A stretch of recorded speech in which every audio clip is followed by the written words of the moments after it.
Naman meron eh. Ano yan? Itlog. Pasok na tayo. Dito tayo ngayon sa Pandakan at doon tayo sa kay ma'am yung si Doc na yun, yung mukha na yun, yung doon tayo nag-deliver. Yan. Tapos na tayo dito sa may Biluna.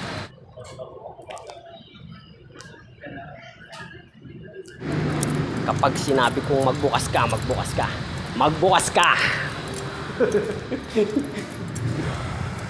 Smells like manga. Tastes like manga. Manga nga.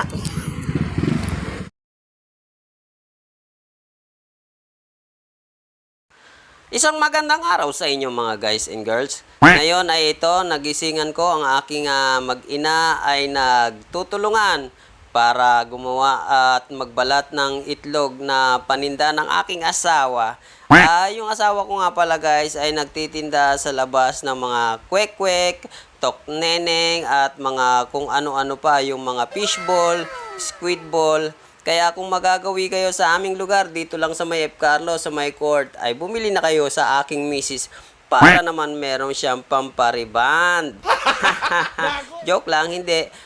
Syempre, nakakatulong din yun sa mga pang-araw-araw namin na mga gastusin like nag-aambag siya sa tubig kahit papano, malaking tulong na rin yun para sa akin. At mas maganda syempre yung kayong mag-asawa nagtutulungan. Yun ang maganda. Parang sa isang pamilya parang teamwork.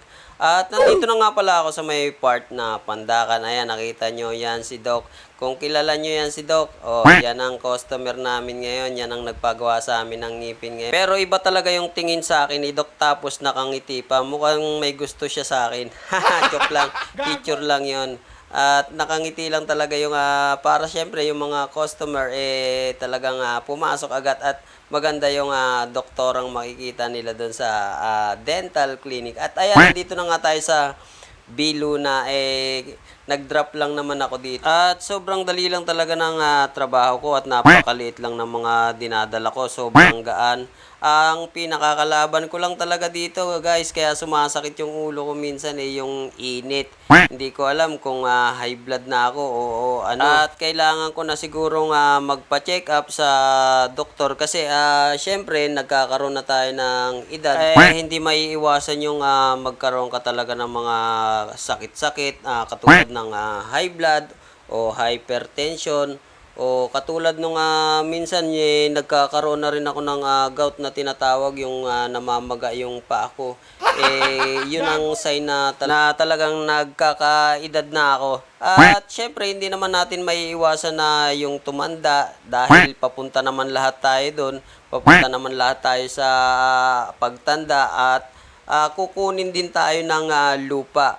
Kaya ipagpasalamat natin yung mahaba-haba ang buhay na ginugol natin dito sa lupa.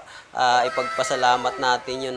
At hanggang nandito pa tayo sa lupa ay syempre gawin natin kung anong nakakabuti sa atin at kung anong makakapagpasaya sa atin gawin na natin. Kasi syempre hiram lang natin yung ating buhay Kaya yun lang, kailangan lang nating ipagpasalamat araw-araw na tayo syempre nagigising. Kaya maswerte tayo syempre yung iba nga natulog lang, hindi na nakagising. Kaya ipagpasalamat natin sa Diyos araw-araw o sa naglikha sa atin na tayo ay ginigising niya pa rin tayo at kinakalabit niya tayo.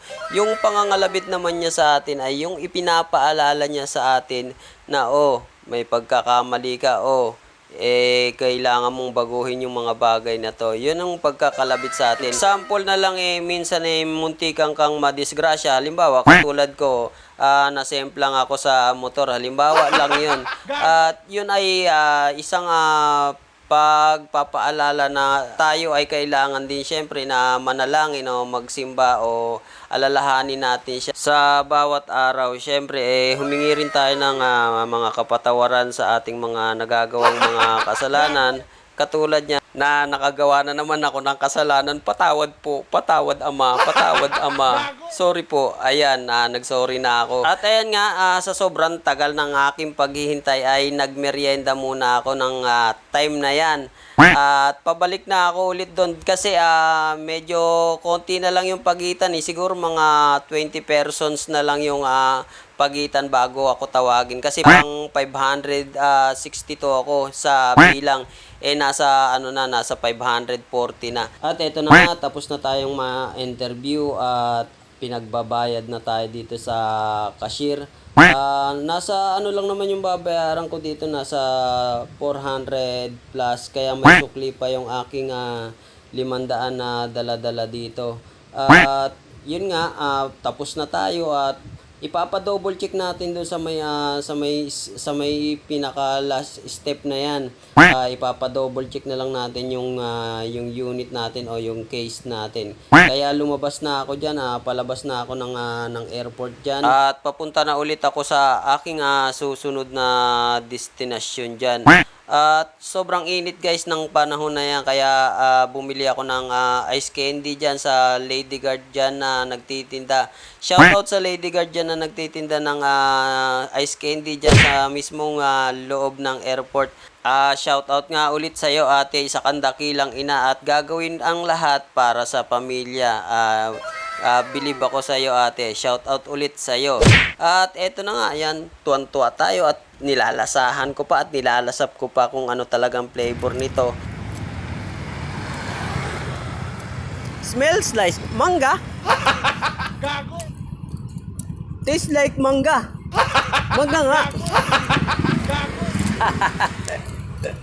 At ayun, hindi mawawala yan at hindi ko makakaligtaan yan na kuhanan ng video sa tuwing ako'y nasa airport. Yung mga nag-aagandahang Philippine Airlines, yan, yung mga eroplano ng Pilipinas. Siyempre, na-amaze din ako sa mga eroplanong yan At totoo guys, hindi pa ako nakakasakay talaga sa eroplano. Yan ang hindi joke. Ang joke lang talaga doon yung sa elevator saka escalator. Siyempre, araw-araw din ako dati nung una rider din ako dati.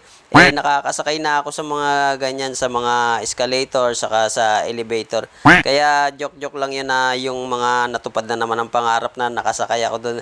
Joke lang yung guys, hindi totoo yun. Talagang sanay na ako sa mga ganitong sitwasyon.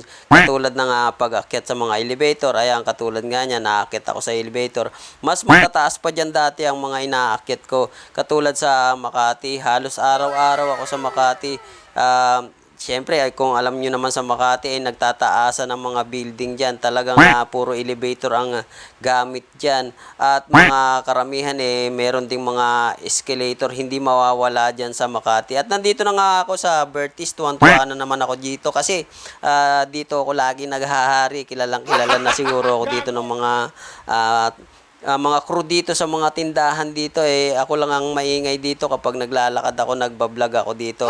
At lagi nila ako nakikita. Kaya minsan kapag nakikita nila ako, yung mga nakatawa na yung mga crew diyan sa mga tindahan diyan ng mga pagkain at yung mga restaurant diyan, parang napapansin ko sila, parang nakatawa sila sa akin kapag parating na ako. Siguro ito na naman yung sinasabi nila, siguro iniisip nila ito na naman yung baliw na nagsasalita palagi dito, nandito na naman. At ayan, inaabot na naman ako ng gabi. Nako, syempre, alam na kapag inaabot tayo ng gabi, syempre may bayad yan na extra. Overtime yan syempre. At ayun na nga, kinagabihan dumating na yung PC na in-order ko sa aking kumpare. Shoutout sa iyo, paring Randy.